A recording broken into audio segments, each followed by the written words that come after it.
এত জ্বালাতে পারে মানে কি বলবো। এই ডাল সিদ্ধ দিয়ে এখন ভাত মেখে দিতে হচ্ছে।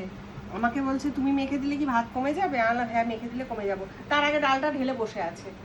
ভাতটা তো আগে চটকে নিতে হতো, চটকে নিলে তখন হতো। একটু ঠান্ডা হোক বাবা, খুব গরম, পাচ্ছি না। এরকম ভাবে ডাল সিদ্ধ দিয়ে চটকে মেখে খেয়ে দেখিস নি, দারুণ খেতে লাগে। সঙ্গে কাঁচা লঙ্কা আর কাঁচা তেল।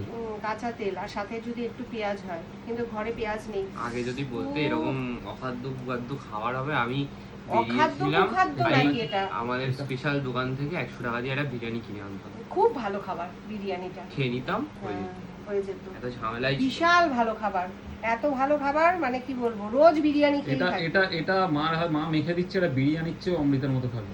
এই গরম গরম ডাল তোমাকে সেদ্ধ বারণ ভাত, করলাম এত ভাত দিতে, কাঁচা আমি লঙ্কা আর এত ডিমের খাবার অমলেট। রেখে দেবো, তুমি খেও, ঠিক আছে? এত ভাত আমি আমি দুগাল খাই, এত খেয়ে ভাত আমি যাচ্ছি, খাই না, আমি দুগাল খেয়ে যাচ্ছি, ভালো করেই জানো। এখানে এত ভাত একদমই নেই। এখানে আমার 2 দিনের ভাত আছে। হ্যাঁ 4 দিনের ভাত, 2 দিন কেন, 4 দিন।